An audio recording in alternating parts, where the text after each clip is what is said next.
Carlos, estar compartiendo una jornada de celebración como está sucediendo ahora en San Basilio implica primero el hecho de el recorrido habitual que solés hacer en el departamento Río Cuarto, en las distintas localidades, pero además acompañar una celebración de una localidad donde el gobierno de la provincia tiene una presencia genuina y ha colaborado en todo el proceso de transformación de esta localidad.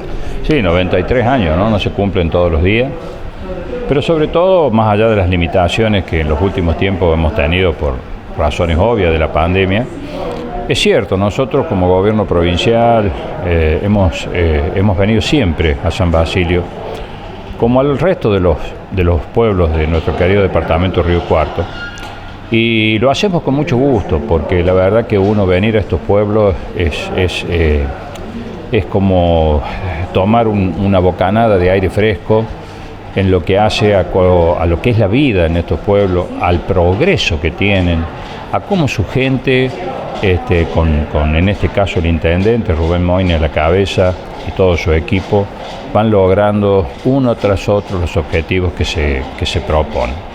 Y la verdad que desde esas oportunidades donde hemos venido tantas veces en mi rol de ministro de Agricultura en su momento, legislador provincial o hoy como diputado nacional, a la fiesta de la alfalfa, a las fiestas de conmemoración de distintas instituciones, siempre nos encontramos con un pueblo pujante, ¿no? Un pueblo que aprovecha indudablemente los recursos que nuestro gobierno provincial pone en todos y cada uno de los pueblos sin preguntarle a ningún intendente cuál es su filiación política, pero pensando en que del primero al último cordobés merecemos realmente tener un lugar en esta Córdoba pujante, en esta Córdoba, ¿no es cierto?, que no para de crecer a pesar de la pandemia. Dentro de unos minutos vamos a ir a recorrer todo lo que es la zona del ferrocarril, las distintas estaciones que allí, la bicisenda, en fin, todo lo que, y me contaba, como siempre Rubén, la planificación luego hacia el cementerio de la misma, es decir, los habitantes de San Basilio van a tener y ya tienen ahí un lugar de práctica de deporte, de vida al aire libre, de lugar de esparcimiento, de lugar de meditación para ir y sentarse allí, con esto que tan hermoso que tienen los pueblos, ¿no?, que del interior, que es la paz, que es esa situación de no tanto ruido, de no tanta contaminación, ¿no?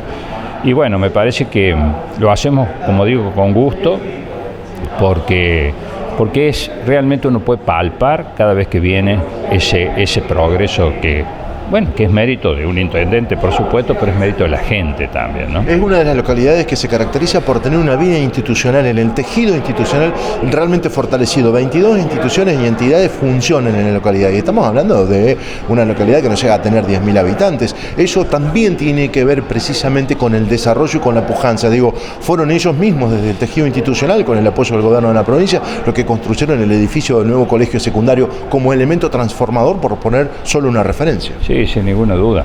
Yo creo que la diferencia las hacen, como vos bien decís, en estos pueblos, el entramado, ¿no?, de una institucionalidad que es muy variada, que es muy variopinto, pero que abarca todas las actividades que una sociedad tiene, desde las deportivas, las tradicionalistas, las educativas, las productivas. Y bueno, y esto me parece que no es tampoco ninguna novedad en Córdoba. En Córdoba uno la transita y en los pueblos por los que va pasando existe esto en mayor o menor medida. Y en los pueblos donde carecen de esta institucionalidad tan marcada, uno nota las diferencias. Y bueno, San Basilio, gracias a Dios y gracias al trabajo de su gente, las tiene. Y bueno, acá están los resultados.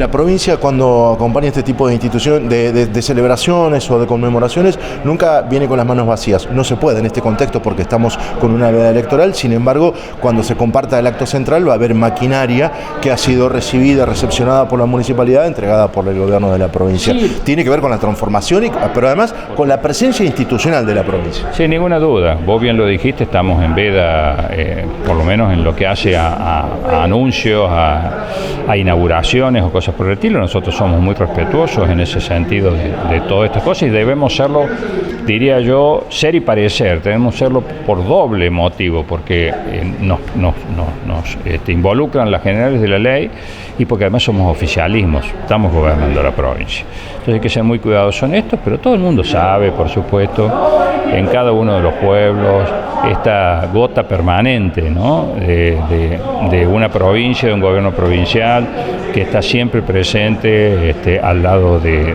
los intendentes, al lado de la gente.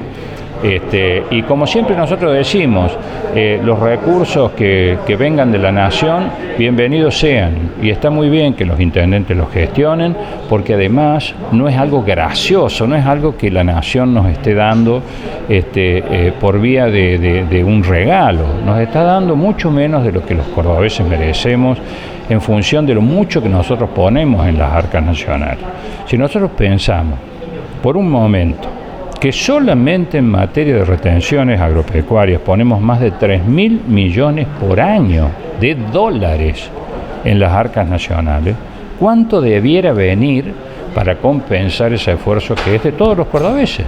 Y de San Basilio sale una tajada, sin ninguna duda. Cuando uno hiciera el cálculo, nos encontraríamos con la friolera, ¿no es cierto?, como nos hemos encontrado cuando hemos hecho el cálculo, que más de casi 100.000 pesos vos de tu bolsillo, yo del mío, él del camarógrafo, quienes nos rodean acá, todos ponemos para que vaya a Buenos Aires. ¿Qué vuelve de eso?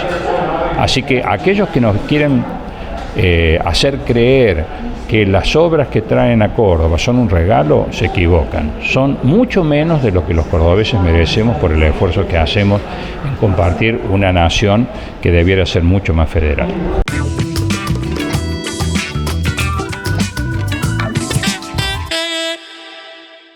En el contexto de las elecciones, ¿cómo estás viendo el desarrollo de la campaña? Faltan un par de semanas para que se concrete precisamente la presencia del electorado en las urnas, y en ese contexto, ¿cómo se está desarrollando? Bueno, yo creo que se están desarrollando con la normalidad, entre comillas, que suponen las limitaciones de la pandemia. Pero creo que a pesar de eso, y más allá de que por allí uno tiene indicios, como tuvimos ayer en San Pacho, con la elección local, de que el nivel de participación en las PASO puede ser menor al esperado, creo que finalmente el votante va a hacer va a ejercer su derecho a decidir, como debe ser el acto más importante que tiene la democracia.